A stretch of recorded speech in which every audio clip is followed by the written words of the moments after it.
I love musical theater and ballet.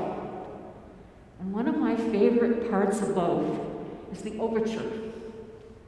It's the time at the beginning of the program when the orchestra plays bits and pieces of all that we will be hearing during the show.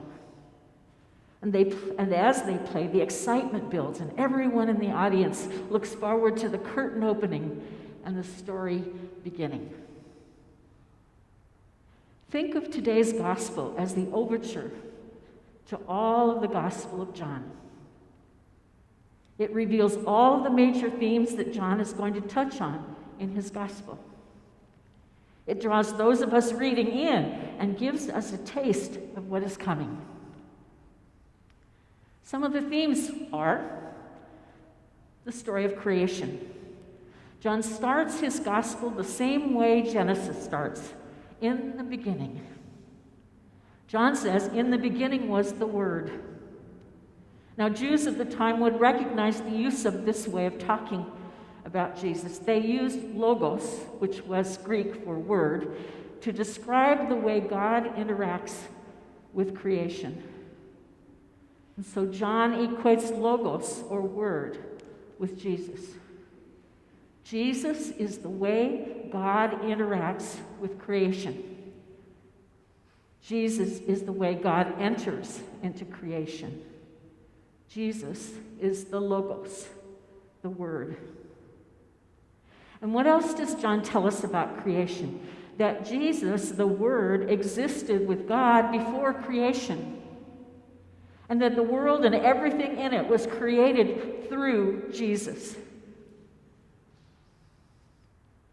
What difference does it make when we look at another person and realize that person was created through Jesus? Because according to John, everything was created through Jesus. If every person was created through Jesus, there can be no more of this them and us kind of thinking. There can be no more, some of us belong to God and some of us don't. Another theme in John's overture is darkness and light. John says the light shines in the darkness. That's good news for the dark times in our own lives. The light has already overcome any darkness, says John. It's overcome any darkness we might encounter. Another theme is that some people who were created through Jesus don't realize who he is. And we all know people around us like that. Another theme is grace. That Jesus has come to bless us with grace. Grace upon grace. No more earning our way into God's heart. It's a done deal, even though we don't deserve it. It's a wonderful overture, brimming with good news, a foretaste of the gospel to come. John's purpose in writing his gospel is to persuade readers that Jesus is the Messiah, the Son of God, and to lead readers to an encounter with God so that readers might live a light-filled life.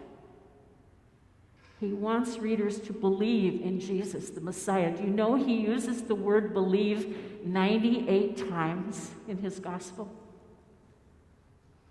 We read this overture right after Christmas so that we understand that what we just celebrated on Christmas, the birth of a baby in a barn, is way more than a sweet story.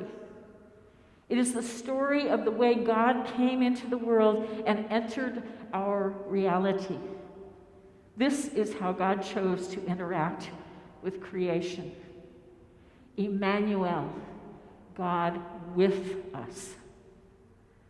Since everything was created through Jesus, then everything and everyone is sacrament. Everything and everyone is an outward and visible sign of God's presence. Everything and everyone is sacrament, a means of grace. In his gospel, John shows readers that bread is no longer just bread. Flesh is no longer just flesh. Water is no longer just water.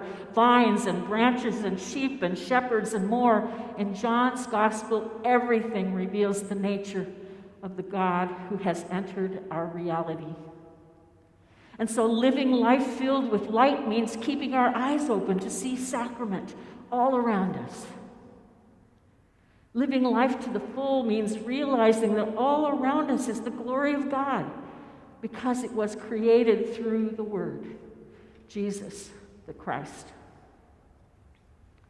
Marilyn Robinson, the author of the Pulitzer Prize-winning novel Gilead, writes in it that she is always on the lookout for the glory that is hidden in the everyday. She says that one of these places is garden sprinklers. Who knew? Besides water and grass, she says, they reveal glory because they expose water droplets to sunlight, and the water droplets become like jewels. And they create a mini cathedral with the sunlight refracting through tiny stained glass windows. And she says they expose the rainbow that always surrounds us. That's living life to the full. Seeing God in garden sprinklers. Seeing God everywhere in the world. And in everyone in the world. Even if these people don't recognize who Jesus is. Here's a story about a congregation that lived knowing these truths. I heard it from their priest. Jerry lived down the street from the church. Didn't believe in God or Jesus. He didn't have much time for religion or religious people, he said. One day, Jerry's wife had a major stroke and was hospitalized. Someone in the parish who worked for the same company that Jerry did heard the news and told others. For 39 days, Jerry and their 3 children watched and waited at her bedside. And every day, someone from the church visited and kept them company. Some of the parishioners drove the kids back and forth to school and sports practice and games and school events. Someone mowed his lawn and watered the plants on his patio. The person from his work transferred her work days and her vacation to Jerry so that he could get a paycheck.